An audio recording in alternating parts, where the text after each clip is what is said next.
Good evening, everybody, and welcome back to Canon Chatter TV with me, Stephen. And as always, I am joined by G over in London. How are you, G? I'm good, guys. I'm really good. It's been a little while since we've been live on the air, and we've done a show, obviously, given the season's kind of coming to an end. But so yeah, it's good to be back, and I'm really looking forward to the show tonight. Yeah, it feels like a long time. A week without football is a long time. So great to be back. And tonight, really excited. We're joined by Lottie. How are you, Lottie? I'm good. Sorry. I'm good. Thanks, guys. Thanks for having me. Yes, no problem. We're, like I say, really excited to have you on. Got a lot to get through tonight. We're going to have plenty of discussion points, and obviously we want to have a look at tomorrow night's game against Crystal Palace. So with that said, we'll play the titles and we'll get into it. Arsenal have gone through an entire league campaign without losing. The first time it's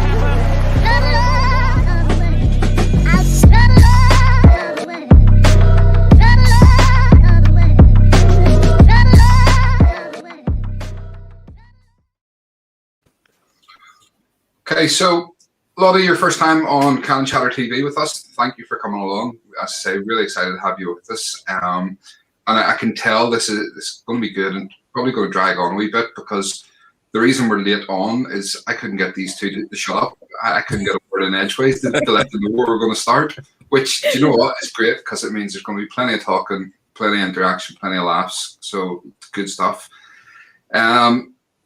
Okay, yeah, as I say, quite a bit to get through, and I want to kick off with something that sort of come to light but there's been a wee bit of development on it over the weekend, which is the Her Game 2 campaign. Now, I like to think, and I know I speak for G in this, that we're very mindful of women's perspectives on football, and we try to be very inclusive, and we go out of our way to make sure and try and engage with female supporters and female followers of our pages, and who interact with us. And I actually had this idea of wanting to have like a female panel on tonight, because we haven't had any female guests on yet. And I started this last week before the whole Her Game 2 thing came about, so it's quite fitting that it all ties in. And I wish we had been able to get a few more on. We did have Nikki, who is Gunner Gal 46, I think it is, had been due to come on with us, but unfortunately she's not well. So shout out to Nikki. Hope you're feeling better soon. She will be on the channel again with us, with us for the first time in a few weeks or so, whenever she's feeling a bit better. So yeah, let me just bring this graphic up.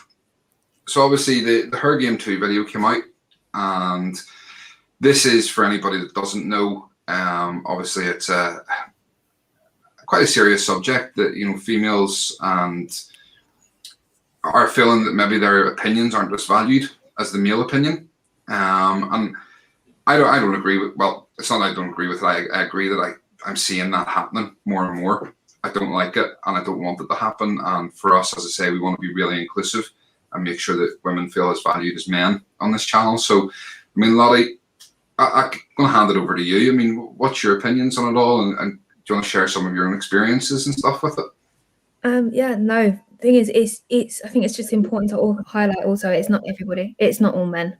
We can't tar all of you guys with the same brush. It's a certain group of men who just don't like the fact that women have an opinion on football. We watch the games. We've got our opinions. We know the rules. And I don't know what it is. They just can't get their heads around it. And I think the worst I've had it was maybe yesterday. I think I tweeted something about the Big Six, and someone disagreed with me. And I think the comment was, "Oh, what would you know? You're a girl." And I thought, do you know what? I'd normally walk away from that, but the way it was phrased and what else was said with it, I wasn't going to let it go. So I actually had a argument with this troll, and it was ridiculous, because anybody who follows me or knows what content I do, they know I know my stuff. I wouldn't say something unless I know what I'm talking about. And then you get then you get other idiots that come along and just try and take it off the fact that it was a sexist comment and say, oh, it does. People who have to justify what they're saying and generally don't know what they're talking about. And I think that's what really wound me up yesterday. And it's what gives you the right to say something like that to me because I'm female or because I'm upset with somebody else. And it's a difficult one because it's getting to the point where we're seeing it all the time. We're sticking up for each other, and the social media is not doing anything about it. Yeah. They need to start bringing education in. They need to start bringing verification in. With the verification, I think it can be done. But if you want to stay anonymous, you can. But the social media companies need to be held accountable for it. Yeah. Yeah, no, absolutely. I mean, it's very similar to, also we go back a couple of weeks and there was the whole sort of blackout thing of people, not using social media. And there's something, I mean, we've had quite a few conversations on it on this channel. We did at the time. We've had conversations about obviously racism and things like that before. And it's something that, we joke that we take a lot of demographics in the fact that, you look at, skin color, you hear my accent, we would experience things like that, but not to the same extent. And to have someone's opinion devalued purely by their gender it's ridiculous. There's absolutely no reason. So I mean, it does bug me. And as I say, and it's something we actively try to be more inclusive. And I think almost sometimes I worry that am I actually interacting with more females than I am males, and overcompensating. And then I worry, are people going to think I'm only doing it because I'm trying to flirt with girls or something? And that's not what I'm doing. I'm just trying to make it fair and to have those conversations with everybody because there's no reason why we shouldn't. Jay, I mean, what's your thoughts on the whole thing? Yeah, it's one of those things where I feel as though, the issues that women face on Twitter when it comes to football is just kind of a reflection on society and the wider issues that we have. So it's sad. It's a sad reflection on society, and it's to be kind of devalued or treated differently because of whatever difference somebody perceives is not right. Whether that be your gender, whether that be your color, whether that be your religion, whatever it is. But it just seems like there are people out there that will, jump on any type of difference and then use that difference almost like as a kind of weapon against the person to kind of devalue them, make them feel, their opinion is less than anybody else's, insecure, etc. And I'm fully in support of it. I'm fully in support of, stopping online abuse, stopping racial abuse, stopping, women on football Twitter being treated differently to men. So, the campaign for me is good because it raises awareness. But also, I think, as hard as it is, I think it's really important, which is why I wasn't completely in favor of the Stop the Online Abuse campaign where, we had the blackout, because I'm very much of the notion that we shouldn't have to stop what we do in order to appease or discourage people who abuse other people just because they feel like it, or just because they don't particularly like what they see in the mirror, or they have insecurities. Because a lot of these people that do this stuff, they need help, they need therapy. They are actually in a really dark place, because a lot of these people tend to reflect how they're feeling onto other people. It's like similar how a bully is. A lot of bullies really are quite timid, kind of mixed up individuals, and they tend to kind of want to inflict pain and misery on other people just because they want to kind of disguise what's actually really going on in their heads and hearts. So although I'm a massive fan, and I will always support campaigns online, but particularly with the Stop the Online Abuse and everybody taking 3 days out of social media, I don't feel as though that is the right way to go about it. I do feel that the Her Game 2 campaign was good because it was visual. So it was the ladies putting their faces in the video. I liked the fact that they were coming up, that they were actually showing visually the things that have been said to them, either in their in reaction to their tweets or privately in their DMs. And even though I know about it and I see it, I was actually surprised by some of the stuff that was actually in the video in terms of what had been said.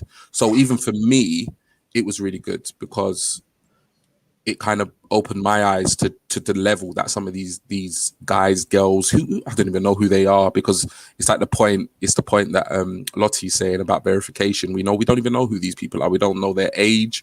We don't know, their gender. We don't even know, who they are at all. And I think that would massively help, and that would massively probably solve, half the issues. But yeah, fully in support of it.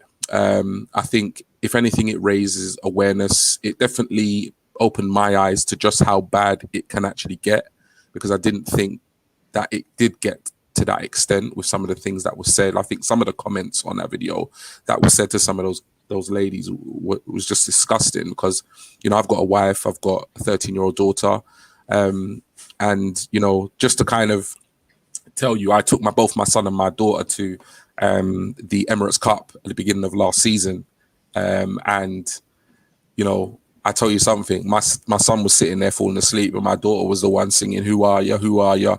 She absolutely loved it. Literally, like, she got more passionate than I did. So yeah, I'm completely against the way women are treated on Twitter, especially when I've spoken to Lottie before, and I remember we had a bit of a conversation in the comments on, I think it was Republic of Arsenal, and our comments were going back and forth. Lottie knows exactly what she's talking about. There were many times when I was agreeing with what she was saying in terms of like her opinions, clearly knowledgeable on the club and the players. So yeah, keep doing what you're doing, I think, because that way the trolls don't win. And I will say, sorry, go ahead. So sorry, Steve. No, definitely. Thank you for that, Jay. It's just, well, back to the online abuse thing. I didn't take part in that. And do you know what? Can I be honest? I'm going to be honest. Twitter was such a nice place with all the people that did take part. There was no abuse on my timeline. I'm not even joking. There's no abuse, nothing. So we know who the problem are, the people that went and joined the project. Yeah. I will actually say this, Lottie. I mean, I know he's giving you a bit of praise there and stuff. That's not false for the purposes of this show. When I actually said to him who was coming on, he said the same thing to me. He says, "Oh, Lottie's really knowledgeable. She knows her stuff," and so it is good. I mean, for me, just with the sort of final thing on this, I think it's important that we raise awareness of it, and that's what this video has done. And I kind of think back to the online, the social media blackout one, and I think in some ways it did do its job, in the sense that it got people talking about it. But I think that's what was needed. Was we needed to talk more than we needed to not talk.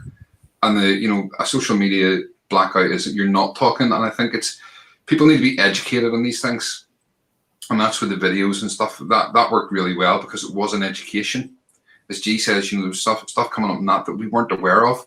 Mm-hmm. We don't know the full extent. And I know from talking to some girls and stuff, and I try to have most of my conversations in the open so people can see, but there are some girls that I've spoken to through DMs that are, more comfortable having those conversations in private because they don't want to be abused, and being told some of the things that they're telling you, like, the unsolicited pictures of male parts that they, and things like that. It's just like, why would people do that? It's just crazy. But it is, it is about raising education. And, I think we actually, when the whole thing was going on, we had Anthony on from Republic of Arsenal, and we did a segment on it. And then he did a show pretty much straight after. He had come off ours, and the first thing he started talking about was the same thing. And I said to him, I think that us talking about it will have done more. Now, I know we're both sort of small channels and things, but us actually talking about it will do more good than not talking about it. So it's the same with this. I'm really pleased that it's a visual campaign and not a girls are just going to come off social media for 3 or 4 days.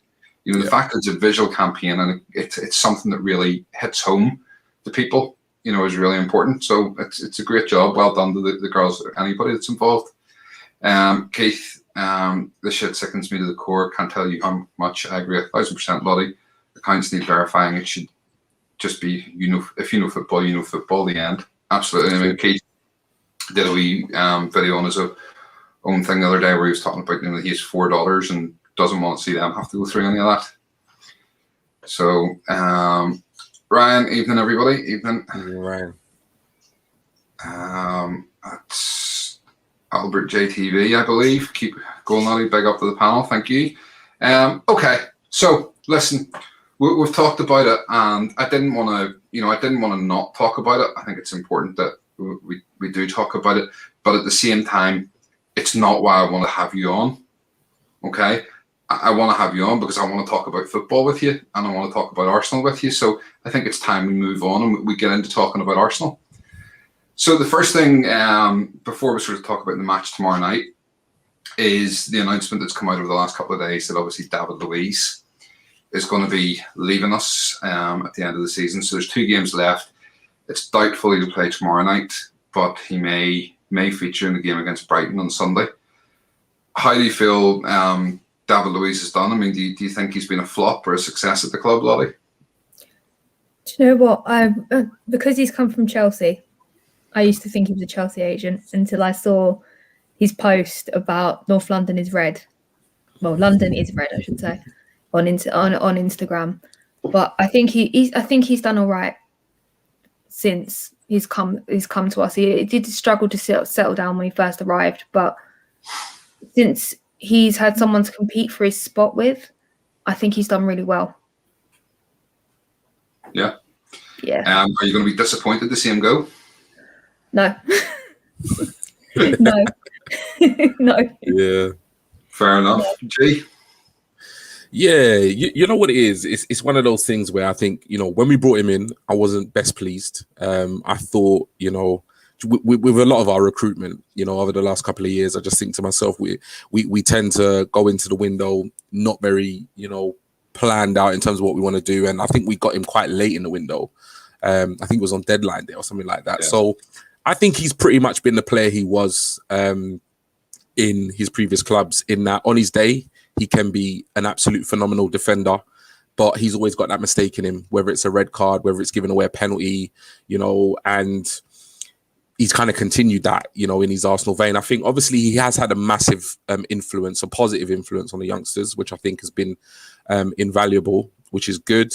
But at the same time, when there was rumors about him extending his contract, I thought to myself, nah, this is not the direction we need to go in. We've got Saliba, we've got Mavro, on loan at Stuttgart, probably could maybe even keep or bring in another one. So, yeah, I'm not completely, do you know what I mean? I don't think it was a fantastic signing, but I think considering his age, considering the fact that he did play for Chelsea, I think he's done all right, as Lottie said. But yeah, pretty happy that he has decided, or him and the club have both decided, for him to move on and maybe go end his career in the MLS or something. But yeah, he's done all right. He's done all right. Yeah, so whatever it is, whether it's a sort of mutual termination or, you've seen different stories that it was the club saying they didn't want them and him saying that he didn't want to sign for the club because he didn't agree with certain things. For me, I kind of, just to throw my 2 pennies in, I kind of felt the same when we signed him. It was like, why are we bringing him in? And then, for me, his first season, he was poor. There was a lot of mistakes. Yeah. He gave away a lot of penalties and things. And when it got to the end of the season, we actually discovered that his contract was only a 1-year deal. I was going, well, hold on, why we pay $8 million for this clown to come in, give away all these penalties, and then let him go after a year? It's when he signed for another year, I was like, what are we doing? Why are we keeping this guy? But to be fair, I think, this season, he's been one of our better defenders when he's played. Mm-hmm. And I think we've missed him in games. We've missed his range of passing. He's one of the few that can actually, get the ball from defence and get it to attack with one pass. And we've missed that. And so in some ways you sort of go, well, he's been one of the better defenders and stuff, but I'm the same. I won't be shedding any tears on Sunday if he plays his last game. And you know what? If he goes and he takes William with him, happy days. But thanks for your service, David. But it wasn't for me. We could do better, and we deserve better.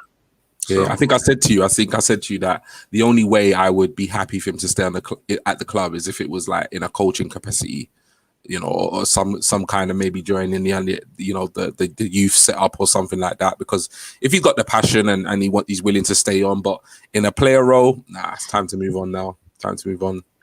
Yeah, absolutely. I mean, when we have the likes of Saliba to come back in, who's done well at Nice, I kind of thought, well, maybe having him there as a sort of mentor. But you know what, we've got Pablo Mari who can do that. Although he's not as experienced and certainly hasn't won as much, he still has been around enough good coaches and played in different leagues and stuff. So he has that wee bit of experience there.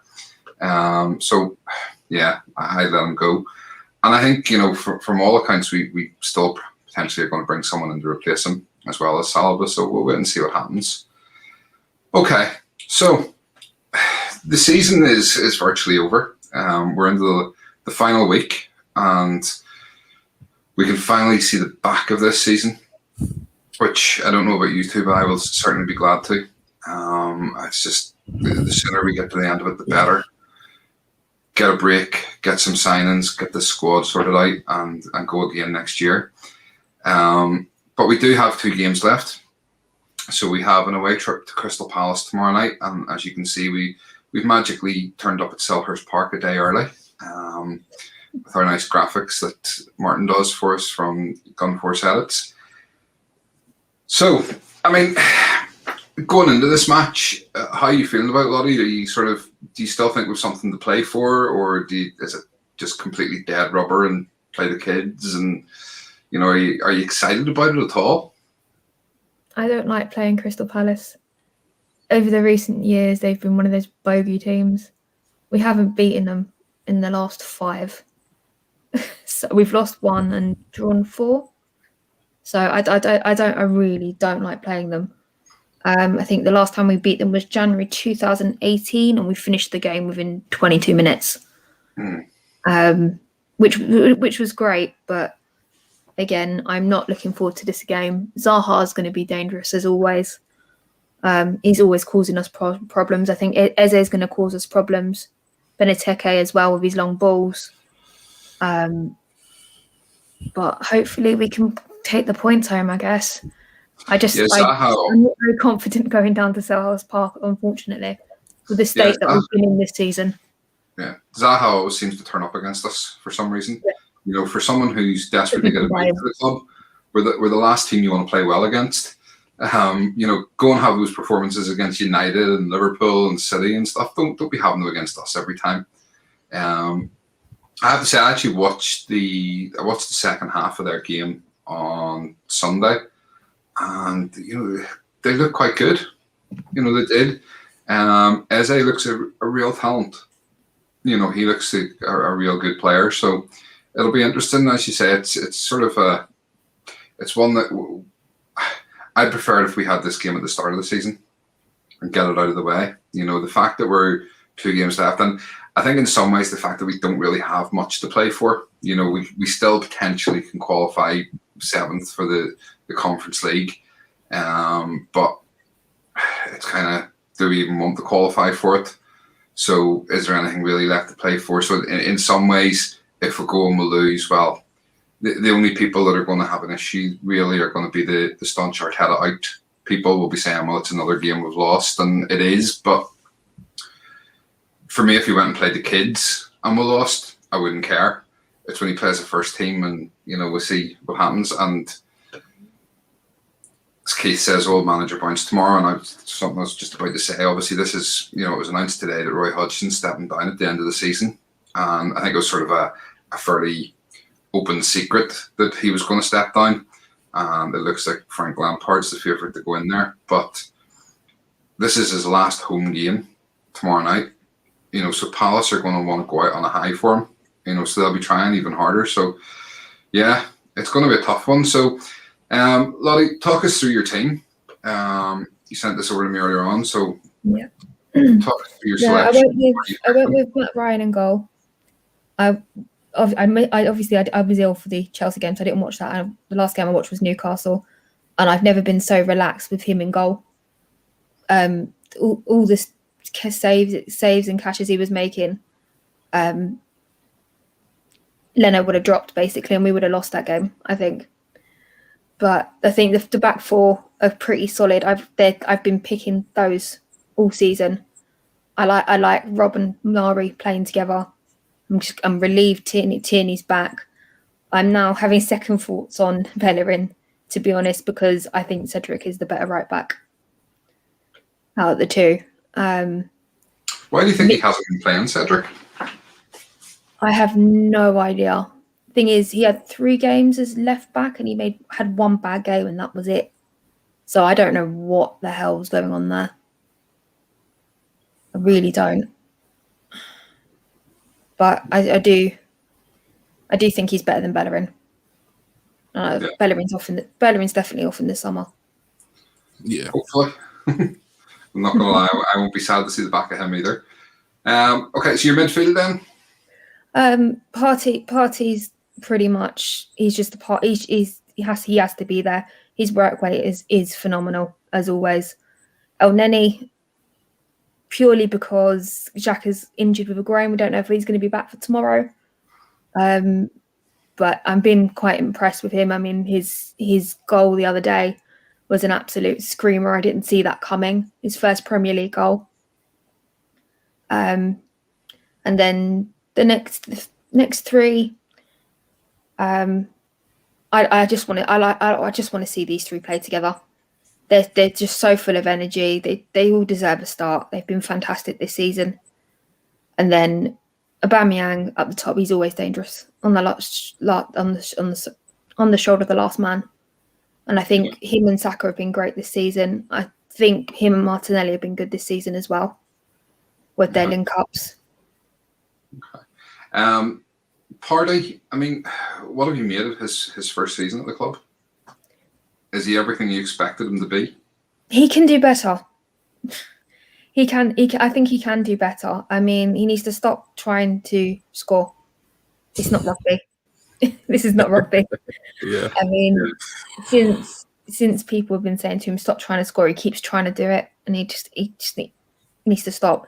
I mean, when his previous team he was at, he's like El Neni. He only scores worldies now and again, and they come out of nowhere. But I think he'll settle more next season, and we'll see a lot more from him. Do you think there's a lot of people have sort of said just in terms of Martinelli and the fact that he hasn't played a massive amount of games? Do you think Arteta's been right in the way he's played him, or do you think that he should have played more? I mean, what's your sort of opinion around that one? He should have played him more. Sometimes we are lacking that energy that he has, and we're just absolutely flat. And I mean, he came on for the Olympiacos game, and within a few minutes he had someone sent off, and the whole energy of the game had changed. Mm-hmm. And sometimes I think some of these senior players, they just give up when they don't want to fight for the game. And I find that the younger 3, like Martinelli, Saka, Smith Rowe, they won't give up like Aubameyang will. Like, they'll still fight even if they're losing. Yeah, no, absolutely. They are the current driving force along with Kieran Tierney. Absolutely. I mean, looking at your team there, I mean, there's not really much I can pick wrong with it. I mean, there's a good chance that could possibly be the starting 11. You throw in the likes of Odegaard potentially and Smith Rowe out in the left, with Martinelli dropping to the bench. I mean, don't get me wrong, and I've said it before in this channel, I'm a big fan of Martinelli. but I worry about the pressure that's on his shoulders because everybody believes he is the Messiah. And I do worry about that. So for me, I'm kind of okay with him not having played as much. Coming back from a bad injury, he's needed to be brought in fairly tentatively. But I would like to see over the next couple of games him certainly get a lot more time. And I'd like to see a lot of the younger ones get a lot more time. I'd love to see like Balogun and stuff like that get a bit of I'd love time. to see him start. Yeah. But it's just not going to happen, I don't think. I mean, Lopez and Aziz are good as well. I'd like to see them start before the end of the season. Yeah, we've said the same thing on this channel. Absolutely. Okay. Mark, hi guys. I think we generally play well when all the pressure is off. Won our last 3, and I reckon this will be a comfortable 2-0 or 2-1 win to make it 4 on the spin. Yeah, could well be. And you're right. I mean, when there's nothing to play for, we do seem to be playing better. And that's quite sad that these players aren't getting themselves up for the fight whenever there is something to play for. So, yeah, okay. Just let me get your team up here, G, for you. No worries. Talk us through your selection. Is this what you think will be played, or is this what you would like to be played? Yeah, it's what I'd like to play for the game. So in my head, I'm kind of thinking more along the lines of who I think is our best team and who I think are the players that I would either move forward with, or some of the players that I've also left out. I kind of feel like we kind of know where their future is in terms of our Arsenal. So I'll kind of explain it. So for me, I'm going to put Leno in goal.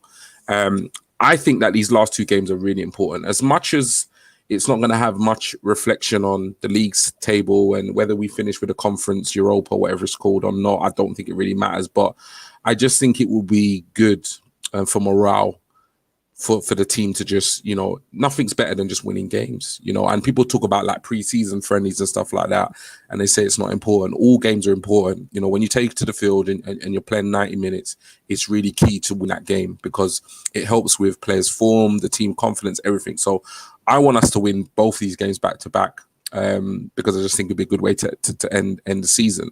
So I'm going to start with Leno in goal. I think it's pretty obvious that Matty Ryan is going to stay and sign a permanent deal. I hope he does. So there could be an argument, I agree with Lottie. I've seen Matty play a couple of times and he just seems to do the basic stuff right, which has been my criticism of Leno in that, yeah, he can pull off a Hollywood worldie save, but, the ball trickles towards him and he goes through his legs. It's just like, you got to do the basics right. Distribution, coming out. Although in the last game he had, I think it was against Chelsea, he was really, really on top form. He just looked absolutely solid. So I'm going to start with him in goal. The left back position, as we all know, Tierney, if he's fit, he's got to play. We really need to obviously sign a backup this coming transfer window. But, this guy's phenomenal. Apart from the injuries that he's had this season, he's just had a brilliant season. It's just unfortunate that at key moments in the season that he's been unavailable. I've picked Gabriel Mari. I know this is not going to happen, but I feel as though these two could potentially play together. Having seen Mari play in a back 3 kind of centrally, I think he could potentially play, in a right centre back position. I think between the two of them, they have all the kind of attributes that we need. I think Gabriel, you've got your strength, your pace. He's got all the physical attributes. I don't think he's quite there yet in terms of his, his footballing brain. I think he's got a lot of maturity, a lot of maturing to do, a lot of experience to gain because he's quite raw, he's quite young. And I think with Mari, he's great in the air, but he just seems to have that commanding presence. Seems to be a much better communicator. So I'd really like to see these two guys play. I've not put Holding, and as much as I feel like Holding's had a good season to a certain extent, I just don't feel like he's good enough moving forward. So he's one that if he does go, I wouldn't lose any sleep if he does actually leave. So I've gone with who I think for me are my 2 best centre backs.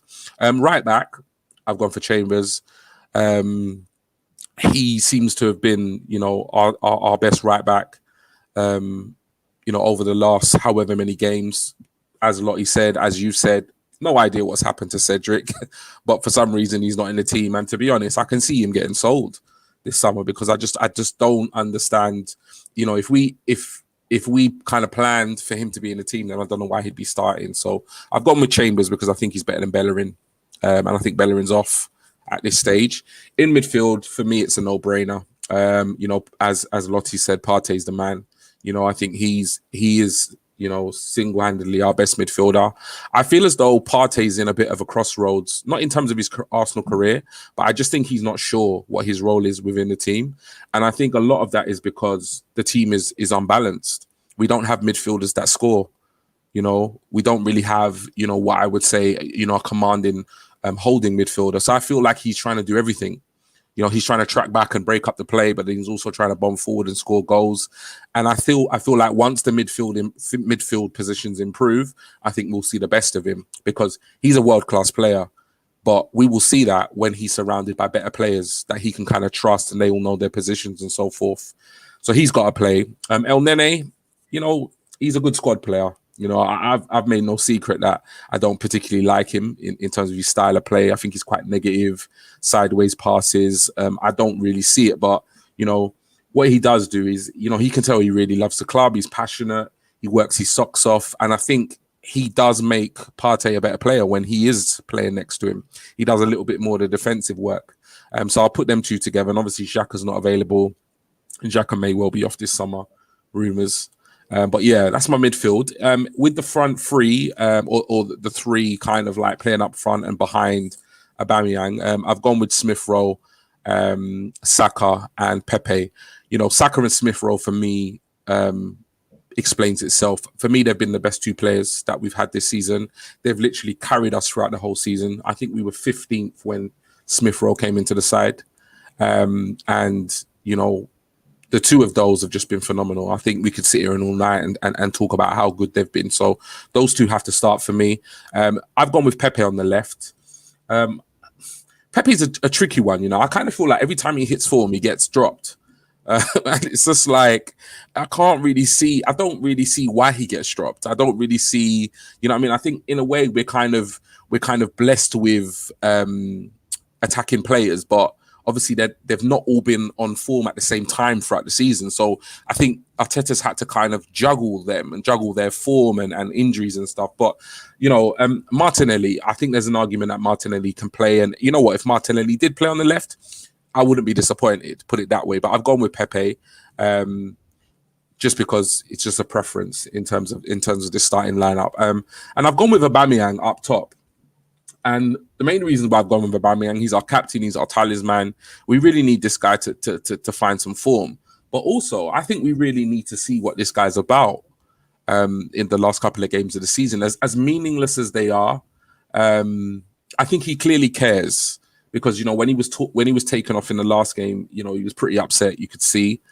Some people would say, well, you know, he was disrespecting Arteta. I don't. I think he genuinely cares. He didn't want to be substituted off. That's the kind of angle I'm coming from.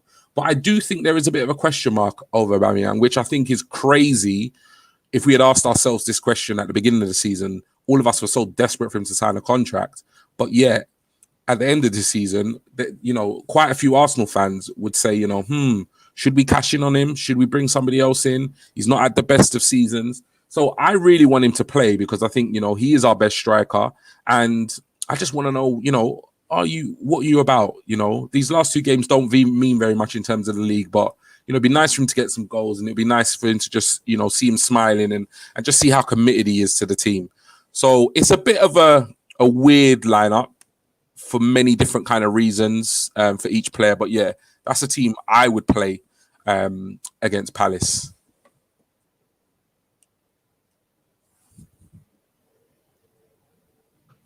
Sorry. All right. Again, I was just saying it's sort of hard to fault your reasoning behind any of your selections. He's not going to play Mari and Gabriel. We know that. I know. It's going to be Holding, and you know we talked about that. It'll be Mari and Holding, or it'll be Gabriel and Louise. And I think if Louise has got a chance of playing on Sunday, it'll be Mari and Holding tomorrow night, and Gabriel and Louise on Sunday. But other than that, I mean, yeah. Again, the rest of it the argument for Pepe over Martinelli over Pepe. It's 6-1. He seems to be more inclined to go with Pepe at the minute. But even at that, I still think there's a chance that Pepe hits the bench and Smith Rowe goes to the left and Odegaard in the middle, and then all of a sudden it's quite similar. But yeah, as I say, can't really fault either of the lineups. One quick question here before we get your score predictions from NDB 30 TV. Would you play any of the players that are rumoured to leave? Maybe get their value up, keep up the good work, and hi Lottie, love the Palace fans. Okay. So, yeah, I mean, it's a good question. Lottie, we'll come to you first. I mean, you obviously had Bellerin in there, and he's rumoured to be on his way out. What do you think of that? I mean, do you think there's something to be said for maybe giving them some game time and getting their value up, or do you think at this point that their value is going to be what it is already? Do you know what? I would play him to get the value up, but it's a case if he turns up or not. He's not the most fantastic player. I mean, his crosses are awful. So it's something he needs to work on. But yeah. But I mean, if you look at we're rumoured that Willian could be going. David Luiz is going, obviously. So I mean, we're not getting anything for him. He's going on a free. But then you've got the likes of, let me see, that was Willian, Reece Nelson potentially on his way out, Xhaka potentially on his way out, Bellerin, Holding, Chambers. These are all players that are been linked, not necessarily linked with any particular club, but linked with moves away from the club. Mm-hmm. Would you play them over others to try and get their value up? Or, I mean, for me, I'm sorry asking this question, but for me, my answer would be, I think their value is already what it is. I don't think they're going to do anything in the next 2 games that would massively influence that, unless they turn up and have absolute worldies.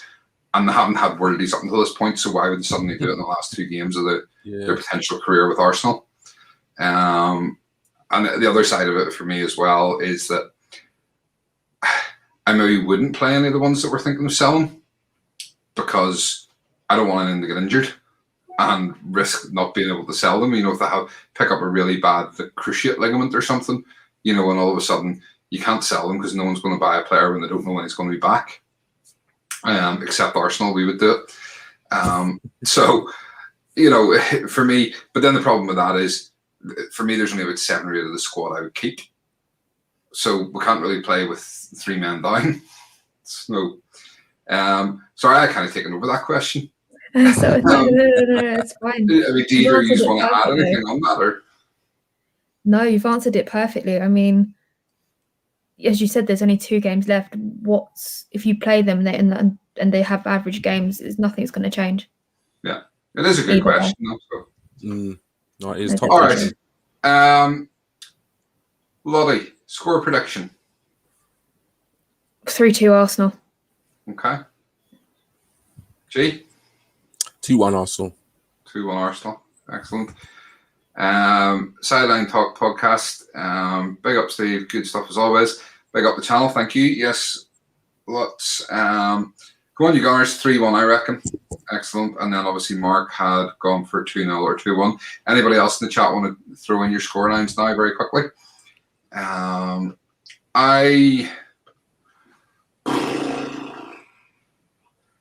don't know. I want to say we'll win because, as Mark had pointed out, the pressure's off. But there's just something about Palace at Selhurst Park, and the fact that it's Roy Hodgson's last game. It just makes me think they're gonna go all out to beat us. Yeah, and I'm gonna say a 1-1 draw. Okay, I tell you who's scaring me. Yeah, and he's a player that obviously earlier on in his career, he kind of burst onto the scene. The last couple of years, he doesn't seem like what's going on.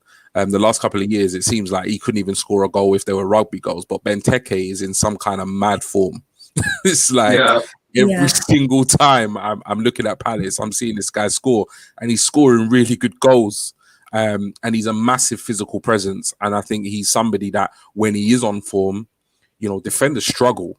And I can see him causing us big problems in that penalty area. Holding Mari, yeah, and see how they deal with him. That'd be very interesting. Yeah, his long balls, though. They scare me. Yeah, I can see that.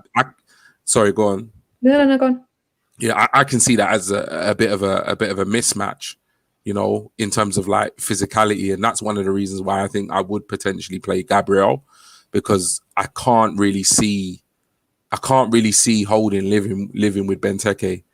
If Benteke is the Benteke I've seen in the last kind of 3 or 4 games. But yeah, we'll just have to kind of wait and see. But yeah, he's a problem.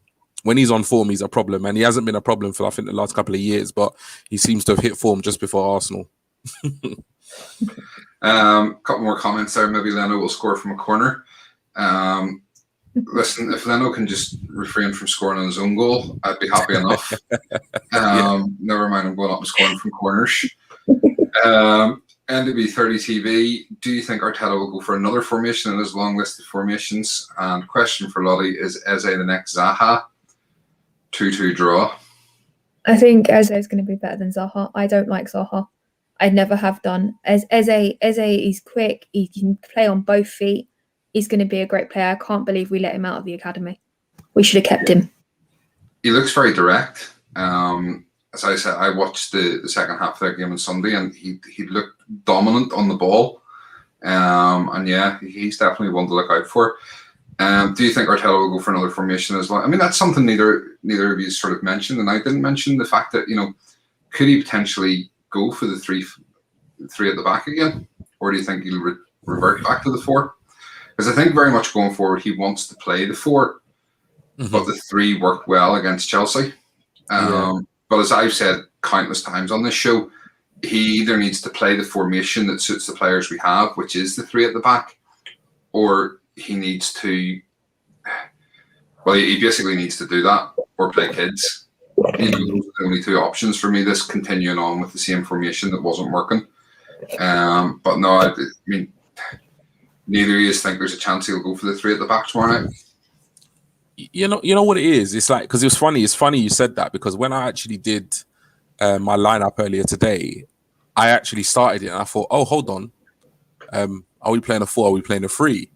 Because I was thinking, you know, are we going to have the 3 centre backs and Saka playing like, you know, right wing back, etc.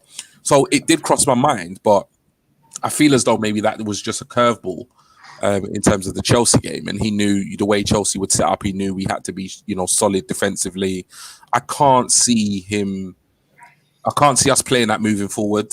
I think it might be something that we adopt here and there, maybe even next season, you know, maybe like City away or something like that. It might be a formation that he works on and he gets them well drilled in, but I can't see it being a formation that we're moving forward with on a regular basis. So I suspect that he will go back to the 4 at the back and the kind of traditional lineup that we've seen over the season, but who knows?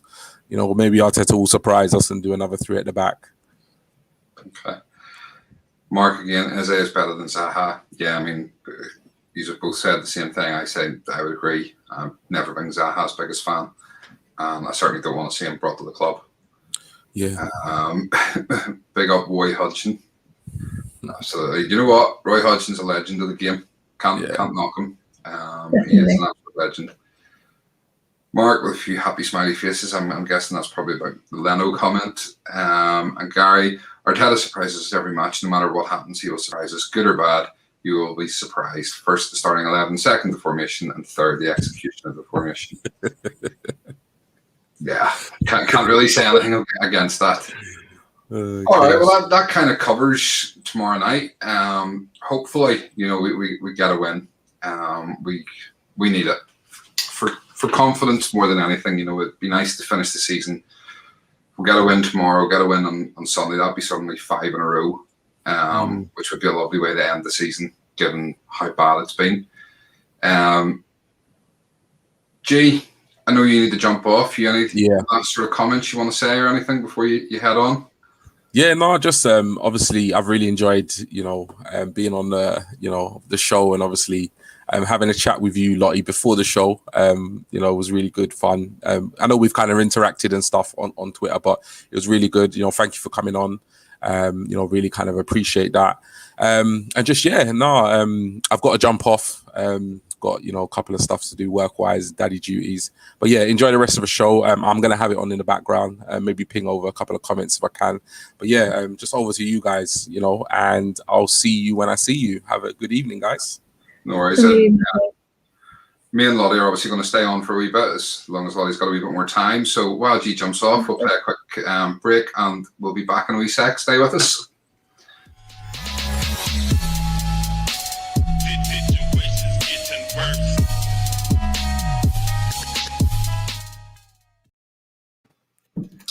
So, Lottie, just you and me now.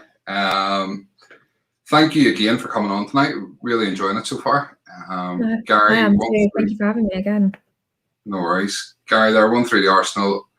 Aubameyang, Martinelli with the goals. And NDB 30 TV, confidence and the Conference Europa League. Yeah. Less said about that, the better. Yeah, definitely. So, as I said earlier on, this is your first time on our show. And obviously we have some regulars on here, and hopefully some people who are tuning in for the first time because they know you. And if that's the case, make sure and hit the subscribe button and drop a like on the video. But for those who are watching who don't know you, tell us a little bit about yourself, you know, and how you came about being an Arsenal supporter, things like that. Okay, so I've been an Arsenal fan for 28 years now. I first started going this season of the Invincibles. Me and my granddad, we got tickets to every single game. I was there when we won it at Shite Hart Lane. It's one thing I'll never, ever forget. And the thing is, I think the club is just, it's something beautiful. And I think the thing that makes me feel at home is what comes back to a quote where Dennis Bergkamp said, "You don't support the club because of the players, the history, the trophies. You support it because it's where you belong." And Arsenal is where I belong. We've got the greatest fan base in the world. Although some of it is toxic, most of it is just amazing. Yeah, absolutely. I do love that quote, and I think it's second to me. I know there's obviously the Rocky quote as well. It's very popular with people, but for me, the quote that tops them all, it will always be Tony Adams. And you know, you play for the name on the front of the shirt, and they'll remember the name on the back. Yeah, and that to me, and Captain Fantastic there. I love Tony Adams, so it's brilliant. So I mean, I know you do a little bit of writing as well. You've got your blog. Is that something you sort of fancy doing as a career? Would you like to be involved in sort of journalism or writing in some way? Not really. It's I do it for fun. It's something I enjoy. I don't want the pressures of deadlines and everything else. I know I haven't put, for anybody who does read, I haven't posted in a while. I do apologise. I've had a lot on, but it's just something I enjoy. It's also how I express myself, especially after when we've had a very, very, very bad game. I use my emotions to write what I write. So when you actually read it, you can feel how I feel watching those games. Yeah. Especially after this season we've had. But I don't think I turn it into a career. I just do it for fun.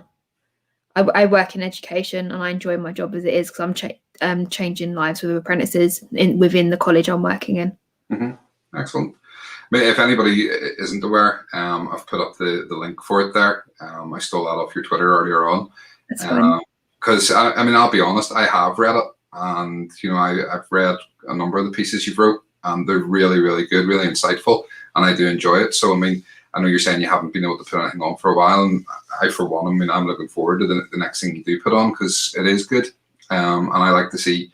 You know, I like to read people's opinions as well as hearing them. You know, it's nice sometimes to just sit down, and because I do this show, and you know, we've only been doing this for a couple of months now, but I feel like I'm on this every other night talking to people, and sometimes it's nice just to sit down and read people's opinions. Yeah. And I think as one of these comments, let me just take this down again. Sorry. And one of the comments there I've seen coming in from NDB 30 TV, we have a very diverse fan base and we all have one thing in common, all for the love of Arsenal. It is, and the problem with having such a diverse fan base is when you go on, and we've obviously already touched on the whole thing earlier on with the social media abuse and the, you know, the Her Game 2 movement and stuff. there is a lot of toxicity on there, and a lot of times it gets to the point where you're sort of flicking through Twitter and you're like, I just can't be bothered reading this anymore. And I mean, I make a point of, I try to follow back everybody that follows Cannon Chatter. Mm-hmm. And I mean, we're close to 6,000 people following the Cannon Chatter page, which is fantastic. And thank you to everybody that does. But trying to read over 5,000 people's tweets on a daily basis, and when you've got so many of them are so negative, and then so many of them are ultra positive, and you get swayed with this way and that. And sometimes, as I say, it's nice to take a step back and just read one person's thoughts that are nice, and you can feel your emotion in them, so it is really good. So well done, and I'll keep it up. And as I say, I'm looking forward to the next thing you have to talk about. So I want to, if you have a bit of time, cover off a couple of topics that we sort of talked about before, but I want to get your thoughts and your feelings on them. Mm-hmm. And the first one is the whole Cronky Out movement, and how you feel about that. I know you went down to the protest, didn't you? I've been to every single one. Yeah, and I think you actually did stuff for Anthony. I think you possibly streamed live on his channel. I didn't, to be honest, I didn't see it. He had spoke to me beforehand about coming on and doing that show with him. But I didn't have time at that point, because it was just getting kids sorted and stuff. So I was disappointed I missed out on that one. But I mean, tell me your feelings first of all on the Cronkies and the whole Cronky Out movement, and then tell us about your experience down at the protests. I think the thing is, this is the second time this has happened. Obviously, the Black Scarf movement was the first one to do it about 10 years ago. I was behind that as a teenager, because we're self-sustaining now. The last 5 years we're self-sustaining. I don't see how we're supposed to win anything when we're living off our own money and there's no investment. They've made it clear we're not here to win trophies. They're here to make money out of us. And for me, that's not what a football club owner should be doing. They should be investing. They should be wanting the club to do better. I mean, they took us away from Highbury to the Emirates to say, oh, we want to compete with the biggest teams in the world. And look at us now. Why did we move? Yeah. Why did we move? I've only had a season and a half at Highbury, and I still want to go back. I don't like the Emirates. I mean, I think I was walking around it the other day, and the actual stadium is falling apart. I was looking at one of the badges, and all the gold off the cannon is just coming off, and I'm like, this isn't Arsenal. These people are just not looking after us, and they'd like to forget that the fans are the club. People keep saying, "Oh, we need to stop domestically buying everything," but it's the international fans that we need to stop, and that's not going to happen. And that's why we're not getting anywhere, because we can't stop the funding. I mean, I'm in a way, I know a lot of people probably disagree with me, but I hope we don't get Europe this season. I don't want it. It's less money for Stan Kroenke. It's European TV deals out the window. Less money. It's time to put your hand in your pocket. I mean, Josh Kroenke told us to get excited this summer. And I'm sitting there thinking, yeah, it's kind of convenient because fans are coming back to the grounds. You're going to make your money. Because you know how much everyone wants some sort of normality of going back to the football. Going down the pub with their mates on match day.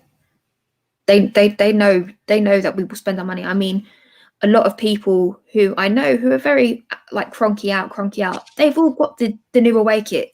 I absolutely love that kit, but I refuse to put any money in that man's pocket.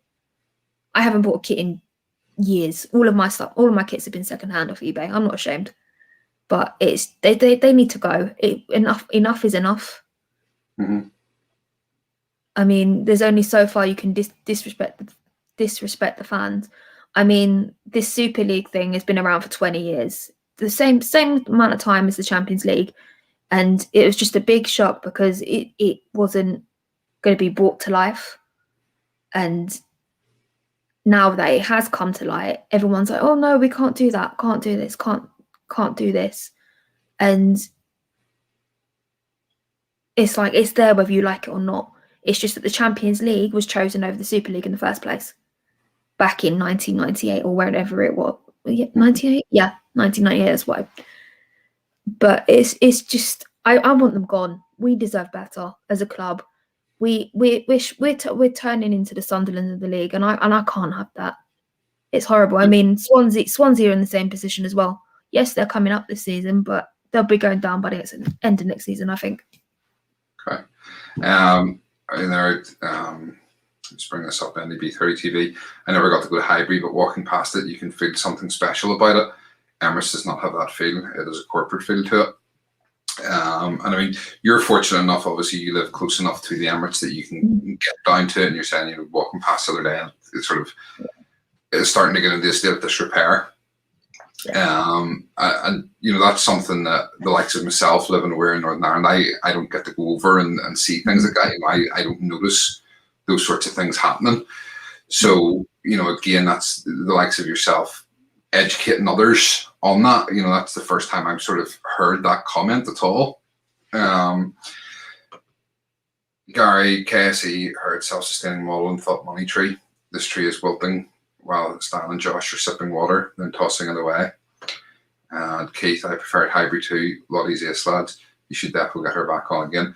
Don't worry, Keith, we plan to. We're going to replace you with her. Keith's been on, done a couple of shows. He popped his YouTube cherry with us, and yeah, he seems to be really getting into it now. So in terms of the protests themselves, I mean, obviously you say you've been down to them all, and the first one on the Friday night seemed to be, you know, mass turnout at it, and really that was, I'm going to be honest with you, that was phenomenal. The amount of Arsenal fans that were down there, it was phenomenal. I mean, there was I don't know if you saw the pictures of the effigy. Someone got a dummy and hung Stan off a pole. I thought that was brilliant. But then you also, it got to the point where it got a bit dangerous. The guy that fell, he fell in front of me. I'm not going to forget that in a hurry. But the kids the shop off the box office roof. So you've got the box office, and then you've got like the panel roof. The kids were all jumping up there. The guy was up there. We were telling him not to jump because he'd had a bit to drink, and the police still told him to jump, and that's why it happened. As far as I'm concerned, the police officer told him to jump.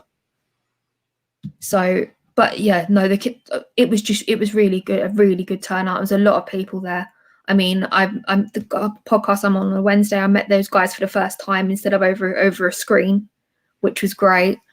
But yeah, no, I was expecting bigger turnouts for the other two, although there was enough people there to make a point, but it wasn't as big and as loud as the first one. Yeah. Sorry, Keith, ask Lottie if she gets a +1, then Stephen will have to let you in as well. Yeah, I mean, the one there on Sunday, it seemed to be a handful of people, and it was sort of, do you think, I mean, obviously we're hearing a massive amount of rumours at the minute, and, you know, there's talk of, you know, one that's not going away, and we spoke about it the other night, was Jack Grealish. And obviously, I mean, you're talking crazy money. You're talking sort of 80, 85 million to sign Grealish, and, you know, 30 million on Basuma and 30 million on Awar and things like that. Do you think it's clever marketing or clever PR, should we say, from KSE? Do you think they've put this out there that they're going to potentially? Yeah, I find it's a bit of a pull the wool over our eyes sort of thing. I'm going to believe it when I see it. I don't believe the word that comes out of their mouths. Yeah. I mean, after all this time and what they've done to us, I'll believe it when I see it. I mean, we've single-handedly paid for the Ram Stadium.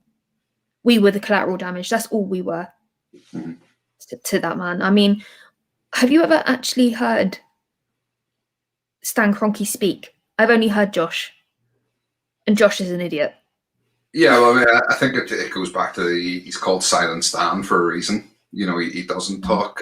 You know, he only really talks about his American football teams. And I would say, yes, you know, he obviously has used Arsenal for the Ram Stadium. However, a large portion of that stadium was actually funded by the LA Council because he had signed an agreement. That's why there's another American football team actually play there as well. But I mean, yeah, I mean, everything you're saying is correct. And I think, you know, and we've talked about this before. We asked this of people. If he does put his hand in his pocket this summer and spends 200 million of his own money on players, would you still be as passionate about getting them out, or would you be keen to sort of go, oh, we'll let it go then? Or no, he needs to go. Purely on the basis one transfer window isn't going to fix our problems. I mean, we are the Arsenal. We're not meant to be in this state of disarray. Yeah. We're so much better than this. I mean, I just don't know what to say anymore about it, because our team is just, we're in pieces. Yeah. We're in pieces, and we deserve so much better as fans. I mean, we've had the heartbreak of 2006 at Barcelona, and it was downhill from there. It was a slow decline, but more recently, it's just been a straight slide downhill. And we just need to get back up. And I'm sick of like Tottenham fans being able to actually make a joke out of us. It should be the other way around. Do you know what I mean? Yeah, it should absolutely. And I mean, for me, I'll always sort of come back to Tottenham fans and say, well, if that's the best thing you have to gloat about is finishing above us for 4 or 5 seasons, it's a sad state of affairs. And you know, also we've won the league at their ground as many times as they've won the league. You know, so there is ways of shutting Tottenham fans up, but you're absolutely right. We deserve better. Couple of comments here. NDB 30 TV. Seeing the Leicester owner with the players when they won the FA Cup made me smile and emotional. This is what you call an owner who's connected to the players, staff, fans, and the whole club. RIP his dad. Yeah, I mean, there was a lot of pictures there and of the Leicester owner with the players and with Brendan Rodgers and stuff, and we didn't see that when we won the FA Cup last year. The only thing I'll say in defence of that is that we were in the middle of a global pandemic, and it's not quite as easy as just, you know, them coming over for the match and going home again. You know, there's more. But what about the previous ones we've won, Steve? I'm not going to defend them. You can't. I'm not going to defend them. However, I will say this, and this is not me defending the Cronkies because I want them out. Mm-hmm. But he has been there. Okay, I take that back. I humbly eat my own words. You know, he has. And this, unfortunately, is because we won it last year and he wasn't there. Everybody's assuming that, you know, he doesn't go to the matches, the cup finals, and he doesn't care. Mm. I think the Leicester owner goes to most of their games, which is different. You know, that's the big thing. Yeah. But Kroenke has turned up at finals. You know, I'll give him his dues on that one. Albeit not last year, and as I said, it was a global pandemic. But yeah, I mean, the Leicester City owner seems to be passionate. He seems to care. And I'd even say that about the likes of Abramovich. You know, we could all sort of say, well, he's just throwing money at it. But he is a mad, passionate football supporter. And you can see that with the way he gets on as well. So, I mean, I would love us to have an owner like that. There's very few of them out there. You know, and there's obviously the Daniel Ek talk, but I mean, how much does he actually want to buy the club? It seems like he's kind of given up after one try. So we'll see with that. Dan Gotti, I think, you know, with Dan Gotti and Kroenke, it's kind of which is the lesser of two evils with them two. I know Dan Gotti is an Arsenal supporter, but from what I've heard, I don't know how much he'd actually put into the club. So we'll see. Sideline Talk Podcast, like and subscribe to the channel, guys. Thank you. Lottie is okay, but the lads are better. Not at all. Come on, you Gunners. Best protest Sunday is to boycott the stadium. Don't care what happens outside, but inside. Yeah. Do you know what? I think going back to the protest, sorry, Steve, what did put a bit of a downer on it, there was so many more restrictions because of what the Man United fans did. They were confiscating alcohol, so we weren't as loud. There wasn't as much energy. Dan, I'm going to get you afterwards. There wasn't that much energy. They were confiscating beers. They were stopping and searching. I got stopped and searched because I had a rucksack on, and all that was in my bag was my jacket. So the police, they weren't particularly pleasant. We weren't being horrible or anything, but they were just being complete buttholes, so to speak. And I think the Man United fans did take it a little bit too far. They did make their point, but they've ruined it for the rest of us. Yeah. Just on the sort of protest thing, just before we move on, Dan said the best protest Sunday is to boycott the stadium. It is provided people have bought the tickets. And this is the thing, I'm seeing a lot of people saying, don't renew your season ticket and things like that. That'll hit the cronkies where it hurts. It would, if it wasn't for the fact that there's thousands of people in line afterwards who will buy that season ticket because they haven't been in that opportunity before. They've been queuing and waiting for so long to have that opportunity that when that comes along, they're going to buy their season ticket.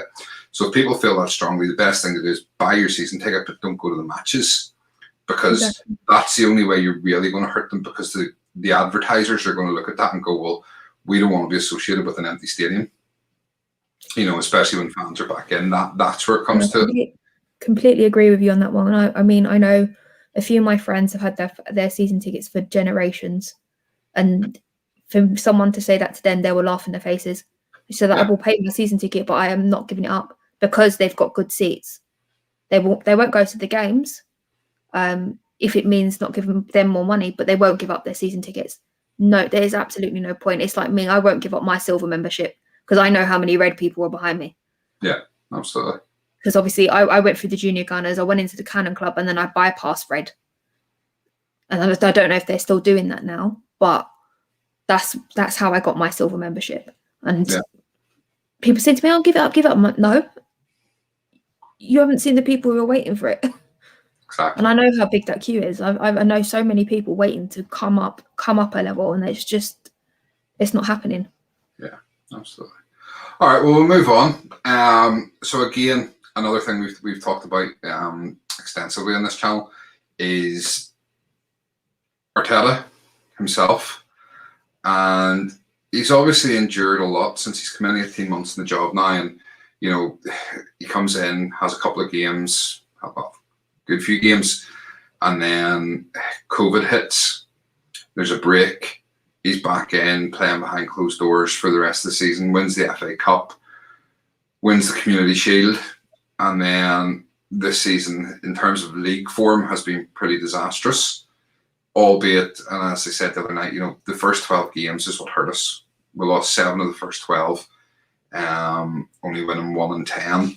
But then if you look at it from sort of Christmas time on, we've been the third best team in the league, and we've only lost 6 games in that time, which again is the third best in the league.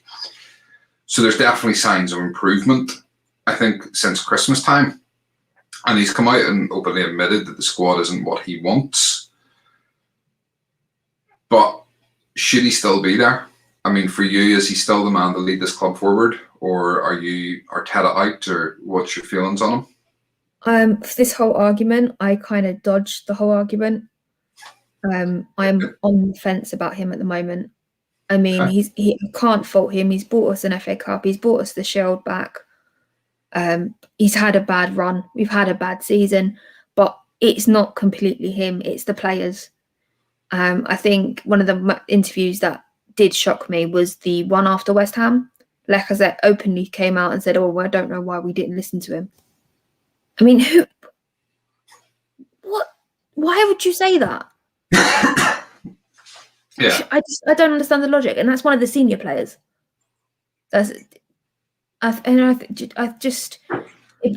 brings me back to an interview with Freddie last September, and he said the attitude in that locker room is wrong, and I'm starting to believe it now. Yeah. If they can't respect the manager, how is anybody else going to get that lot under control? Yeah, absolutely. And I think, for me, it's, and we'll come on to this in a wee second in terms of a wee bit about transfers. I think he did well getting rid of the likes of Ozil and Mustafi and stuff like that in January. I think he made it clear. Glad to see the back of that man. What's that? Absolutely. Mustafi, I hate him. That man is a disaster. He's still causing his problems wherever he is as well. Yeah, he did well getting rid of those sort of bad influences in the dressing room, but I think there is still an element of bad influences there. There are some of those players, and we don't know who it is, but there are certainly some of the senior players that maybe just aren't quite as committed. And I know he came out the other night and he had a real go at the press and sort of say, "Oh, you twisted what I said." I don't think for one second that they did. I think he meant everything he did say in the first place. I just don't think he meant to say it. And I think he said it in a moment of weakness and then suddenly realised that, oh, hold on, I shouldn't have said that. And then he's come out and tried to blame the press for twisting it. But I do think he was being honest when he said that there's players in that squad who have not given 100% this year. But yeah, I mean, it's interesting. It's, for me, I've always said, give him the Christmas, give him a transfer window where he's back, and give him the Christmas. And if we're not seeing vast improvements by Christmas time, then at that point for me it'd be 2 years. The experiment's over. You know, it's time to move on. Gary, the situation is an owner, board, management level manager, coaching, assistant, and player issue. Arteta needs help. He's getting none. Yeah, that's kind of true. And it'll be interesting to see now what happens coming into the summer. And this is sort of the last thing I want to sort of talk about tonight. Is your feelings then just on the squad itself? Let me just bring that down. This motley crew.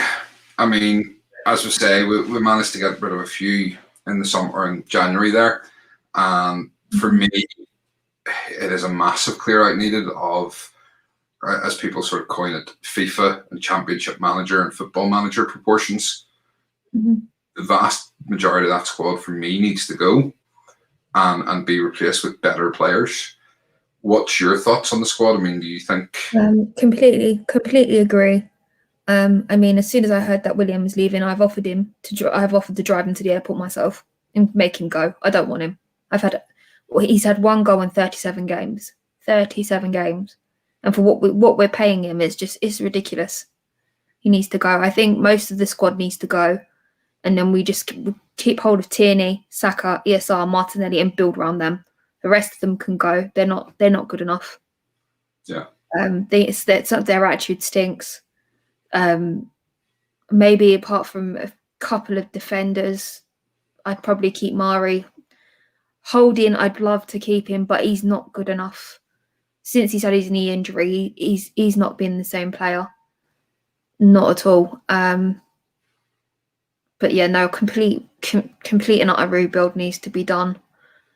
As you said, Arteta hasn't had much help. He's been working with what he's been given, and he's I'm not defending him, but he's done the best he can.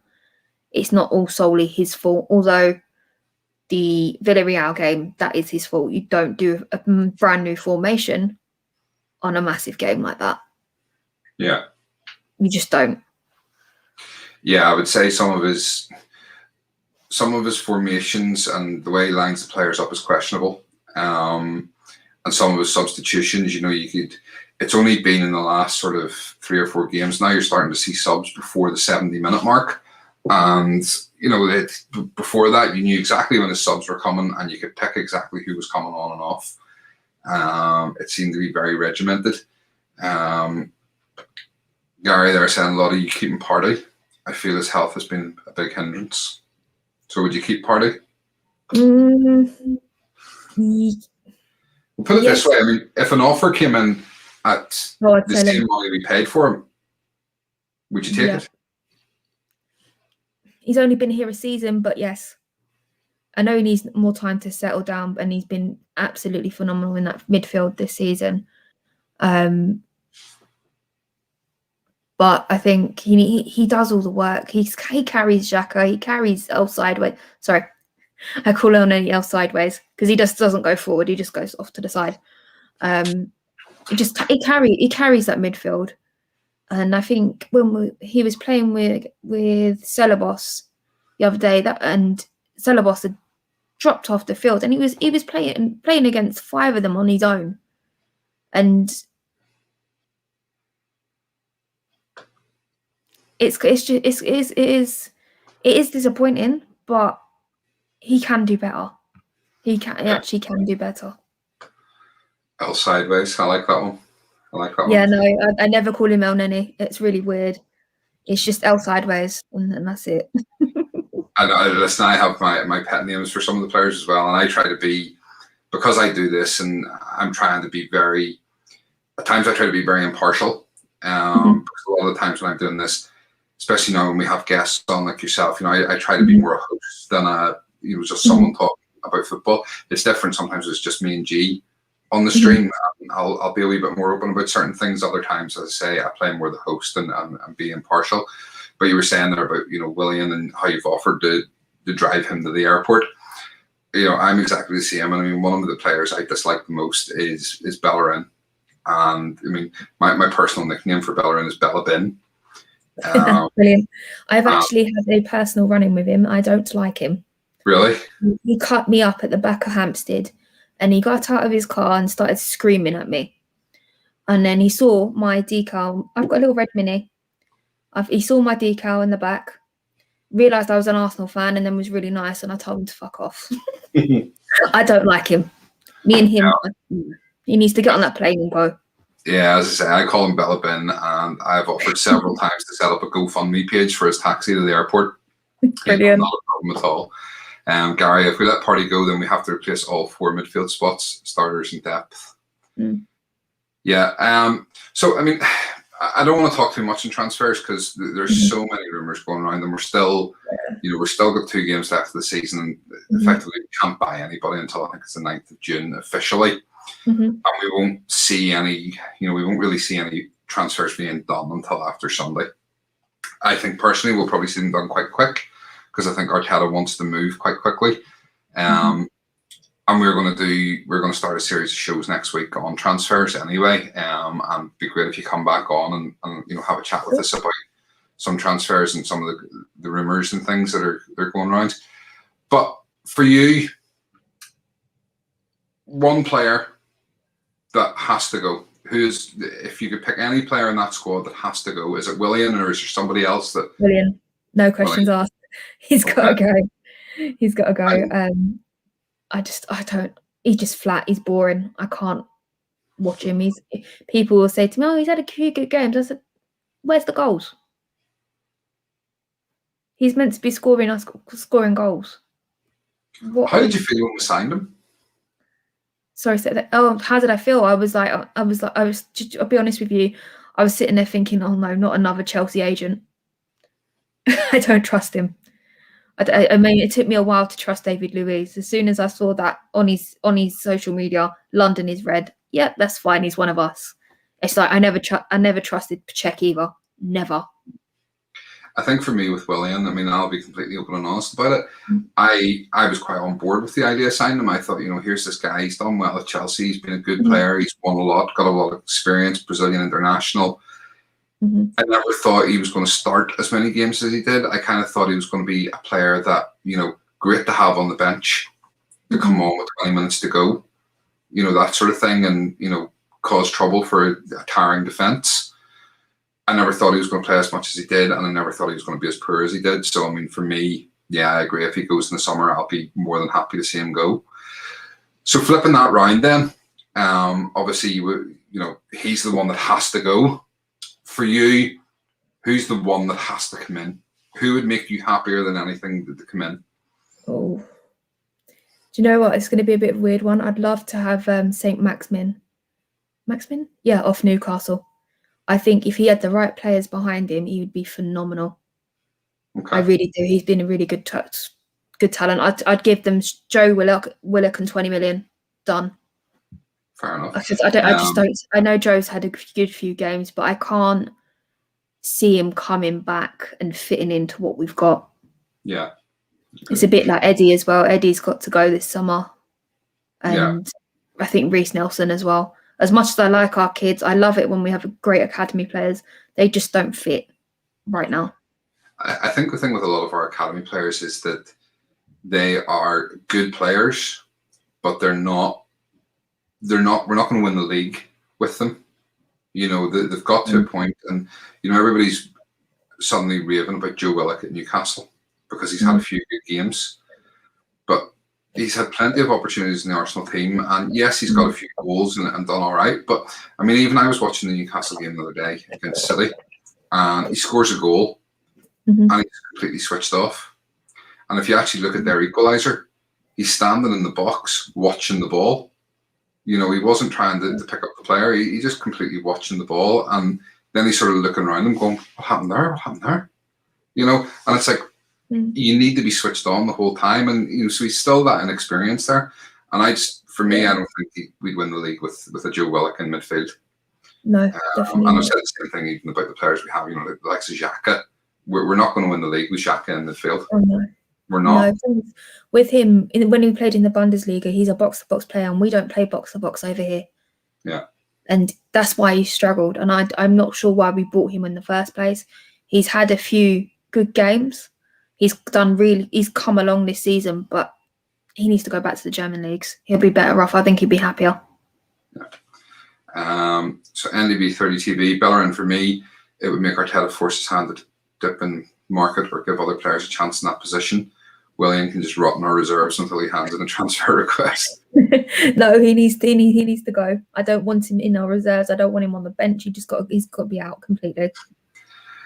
Gary, I'd like to see Xhaka go. It means we improve midfield. Since Ramsey, I've never been happy with midfield, and our pain seems to start there. Yeah. NDB 30 for me, need a better goalkeeper that has presence that will rub off onto our defenders and central midfielders. Yeah. And then Gary, yes, a goalkeeper with voice would be welcomed by me. I've said before, Leno's a good keeper, but he's not the world-class goalkeeper we thought we were buying. So I'd be all right with him being upgraded as well. Yeah, I think with him, the season that we had Emmy, that was the season that highlighted everything that was wrong with Leno, and that's why he had a good season. I think we made a big mistake by selling Emmy. I really do. We are going to regret it, because his work rate that season was brilliant. It really was. It is, and do you know what? I'm going to play devil's advocate a little here and say that I agree that I would have, if it was me, I would have kept Martinez. I would have, but we're not winning the league with Martinez in nets either. Exactly. That's the thing. You know, for me, he's better distribution with the ball, but I actually think Matt Ryan's better than them both. Personally, Definitely. And I think there's other goalkeepers out there. And I know we're looking at the likes of David Raya from Brentford. One I would look at personally is Sanchez down at Brighton. You know, I'd go to Brighton and take both their keepers. But I think potentially there's a little bit of a falling out between Sanchez and Ryan, so I don't think we'll be able to have them both. But, you know, he's another good player, another good keeper, and he's only 23 years old. So, yeah, there's so many of the squad that you could pick out and sort of go, that's the one that has to go. It's hard to know which one. Gary, Emmy and Matt show what kind of goalkeeper we need. Ball stopper, Leno has that skill, but Emmy and Matt command the back line. Matt so far always gets the ball in the air. Yeah, he does. That's the one thing I like about Matt Ryan, and I liked about Martinez as well. I like a goalkeeper who'll come out and catch the ball. Yeah. Not one who just comes out, and it's a very German thing to do, is to come out and just put your fist through it. And we've seen that even, Manuel Neuer does it a lot, but he's much better at it, you know, about putting his fist through it. And Leno has this aspiration to be the German national keeper. And I think there's about 4 or 5 German keepers. I don't think he's strong enough for that. No. To be honest. Every time that he does that, I'm sitting there like, I can't watch this because I can see that ball going in, because I don't trust him. Yeah. I can't look at the goal, because I know the amount of silly mistakes he's made is just ridiculous, especially at that Everton game. That was awful. I didn't actually watch the game because obviously I was outside the ground, but when I saw the highlights, I'm sitting there thinking, I'm glad I didn't see that. If I sat there the whole game and watched that, I would be fuming. Absolutely. Well, listen, I'm kind of conscious of the time there. It's gone after 10:30 now, and we've been on an hour and a half, and it's been absolutely fantastic. And thank you to everybody who's watching live. If you do have any more questions or comments for Lottie or myself, drop them in now and we'll come back to them in a wee sec. So as I say, thank you to everybody who's watched. If anybody doesn't follow us on Facebook, you can. It's Cannon Chatter. On Instagram, we're Cannon_chatter. Most people do follow us on Twitter, but if you don't, the main account is at Cannon Chatter. As I say, we're only about 120, 130 off 6,000 on there. So make sure and get on there and follow that and give us a like and a share and all that sort of stuff on there as well. My personal account is at SB Cannon Chatter and G is at GRantsArsenal. And most importantly, if you are new to the channel, make sure and subscribe, drop a like on the video and come back all the time, hit the notifications. Lottie, if people want to get in contact with you or watch you on other streams and stuff, how can they do that?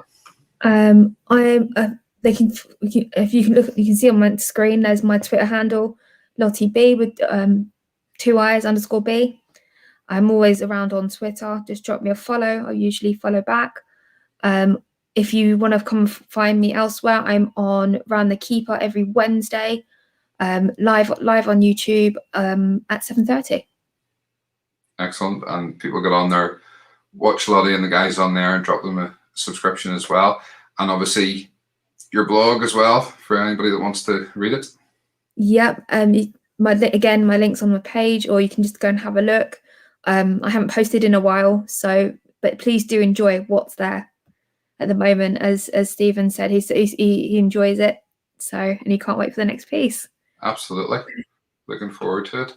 Right, Gary, great show, Stephen and Lottie. Thank you. Appreciate that. Seems to be it. Nobody seems to have any more questions for us, so we must have covered everything tonight. Lottie, absolutely fantastic having you on, and I say hopefully you come back next week or the week after when we start our transfer shows, and we'll have a look at all the rumours and stuff that are doing the rounds, and we'll get into them and see whether we want these players we're being linked to or not. For everybody watching live, thank you so much. If you're not watching live and you're watching later on, as I say, thank you for taking the time to watch us, and make sure and drop a like on the video. We will be back on, I think tomorrow's Wednesday, either Thursday or Friday night. We're not 100% sure which, to do a review of this game tomorrow night and have a look ahead to the final game of the season on Sunday. And then we'll be back again early next week, either Monday or Tuesday, to quick review of the Brighton game and then to start and really get into the transfer stuff. And I believe, speaking to him earlier on, Chris Davison's going to be back on with us again on Monday or Tuesday and give us a wee bit of his insight into the transfer rumours and stuff from having spoken to some other journalists. Lottie, anything you want to say before we go? No, just thank you for having me again. I've actually enjoyed tonight. It was great. Thank you. No problem. Right, if that's it, we will say goodbye. Good night.